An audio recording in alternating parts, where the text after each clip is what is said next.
Yo sé que parece imposible ver a un chino odiando a China. La mayoría de las encuestas muestran que el ciudadano chino está entre los más patriotas del mundo.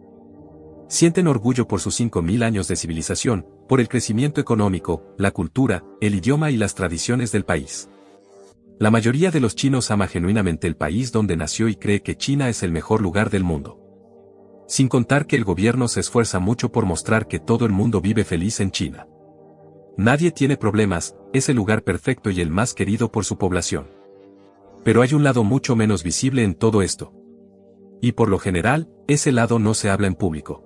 Estas discusiones ocurren en foros privados a los que se accede con VPN, en las historias de quienes emigraron y por fin pueden hablar sin filtros, en memes que duran apenas unas horas antes de ser eliminados, o incluso en el silencio de jóvenes que ya no creen en las promesas del país.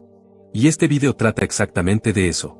De los problemas reales, documentados, que existen dentro de uno de los países más complejos y contradictorios del mundo. Te voy a mostrar qué sucede cuando millones de personas viven frustradas en un país que no cumplió lo que prometía, y aún así, no pueden quejarse.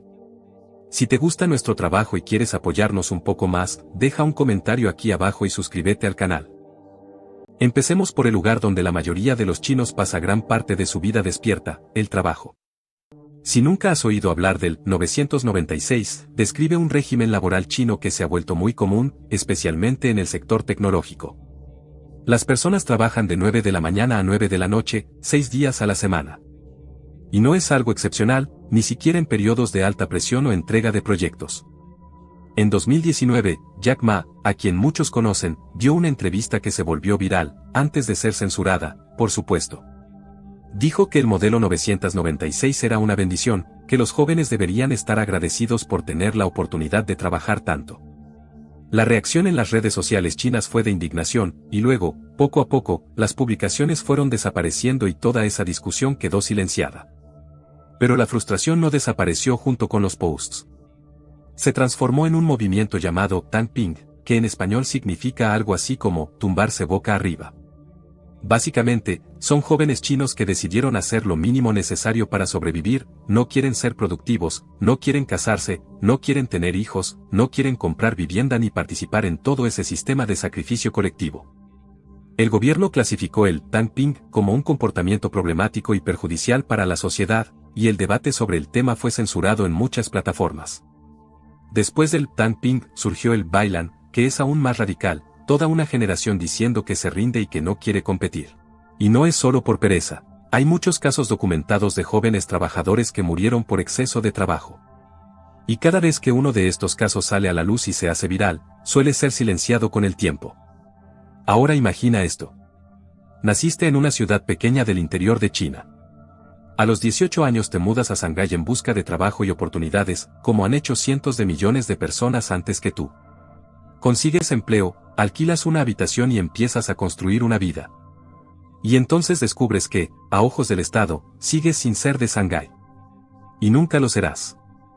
Y eso tiene consecuencias muy concretas. Este es el PUCO, un sistema de registro residencial creado en los años 50, que vincula a cada ciudadano con el lugar donde nació. No donde vive, trabaja o paga impuestos. Donde nació. Y ese registro determina dónde puedes acceder a la sanidad pública, a la educación para tus hijos y a la seguridad social. Así, un trabajador migrante en Pekín puede pagar impuestos durante décadas. Y aún así, no tener derecho a matricular a sus hijos en escuelas públicas locales. Puede trabajar en un hospital y no tener derecho a ser atendido por el sistema de salud de esa misma ciudad como residente. Puede construir, literalmente, los rascacielos de una metrópolis sin pertenecer realmente a ella. Se estima que hay alrededor de 290 millones de trabajadores migrantes viviendo en estas condiciones en China. Eso es más que toda la población de Estados Unidos. Algunas reformas fueron anunciadas, incluso parcialmente implementadas, luego prometidas nuevamente, pero el núcleo del sistema sigue intacto.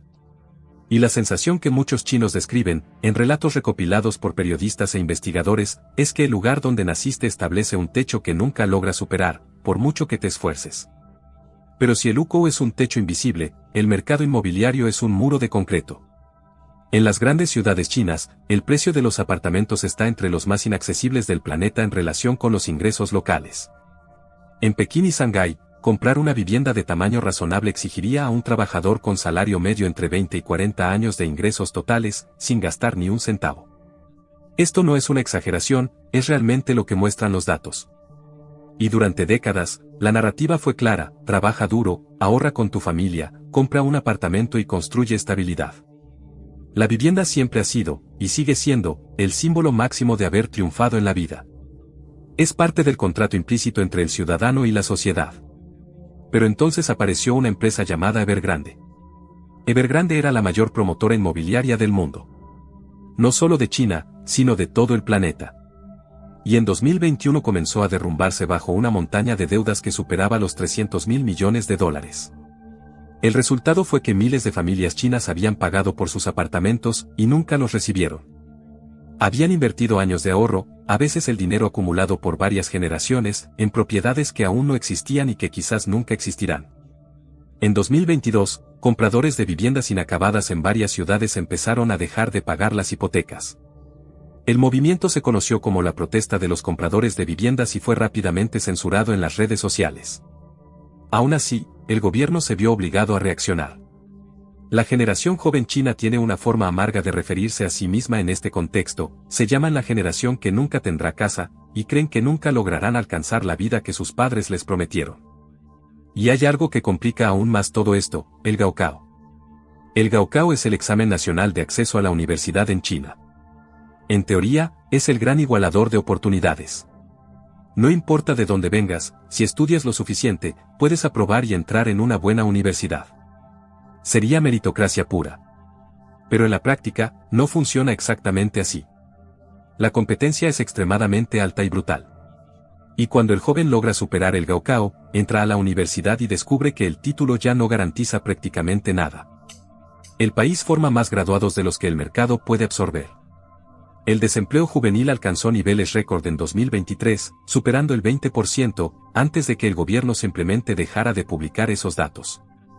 La promesa que se les vendió fue que, si estudiaban y se esforzaban, tendrían una vida mejor.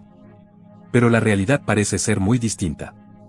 Uno de los temas que más resentimiento y polémica silenciosa genera dentro de China es la percepción, bien documentada, por cierto, de que existen dos países dentro del mismo país. Está la China de los ciudadanos comunes, donde las reglas se aplican, donde el Gaokao define el futuro y donde el 996 es una realidad.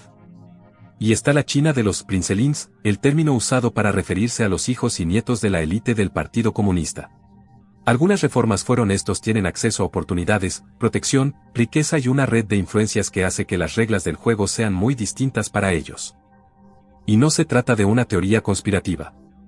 Es un fenómeno estudiado por académicos como Bo Xiui, especialista en política china, y también documentado en investigaciones periodísticas de medios, como Reuters y Bloomberg, a lo largo de los años.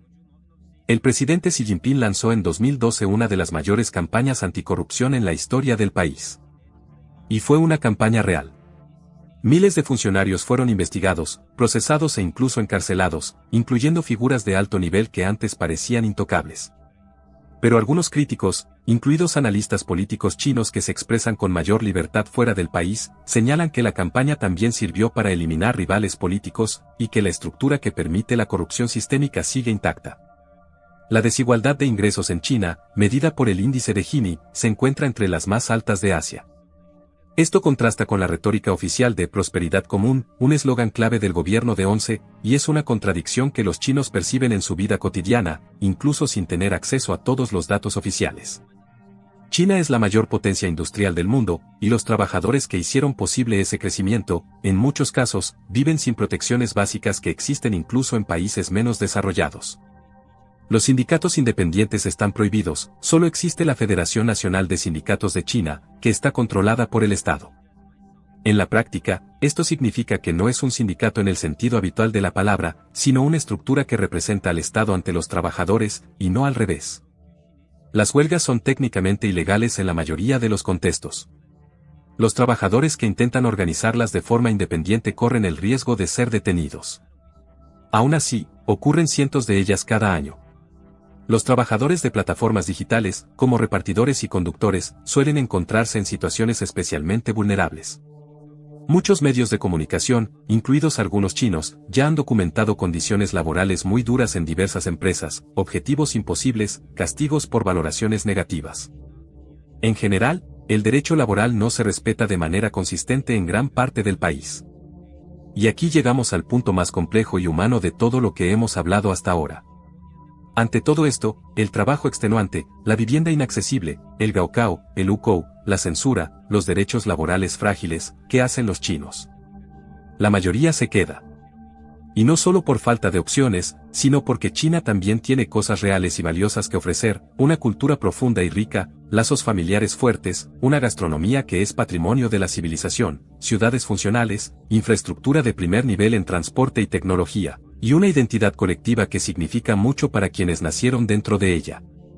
Por eso, muchos terminan aceptando estas dificultades y adaptándose. Otros resisten, pero de forma más creativa y con menos riesgo, a través de memes, jerga y formas indirectas de hablar sobre ciertos temas sin mencionarlos abiertamente.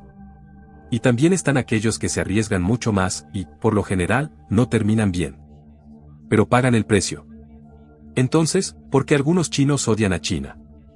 La respuesta honesta es que la mayoría no la odia. Sin embargo, una parte significativa, y en crecimiento, especialmente entre los jóvenes, está profundamente frustrada con el gobierno y con todo este sistema. China es al mismo tiempo, una de las mayores historias de éxito de la humanidad, y un sistema con problemas profundos que su propia población experimenta cada día. Ambas cosas son ciertas. No se puede contar una sin la otra. El pueblo chino es un pueblo muy fuerte, y sin duda, ya ha pasado por situaciones mucho peores. Bueno, si este video te hizo reflexionar un poco, si te gusta nuestro contenido, compártelo con alguien. Y si quieres seguir explorando Asia y recibir más videos como este, pásate por el canal, suscríbete y echa un vistazo a los otros videos que también voy a dejar por aquí. Muchas gracias por acompañarnos siempre, y nos vemos en el próximo video que está apareciendo ahora en tu pantalla.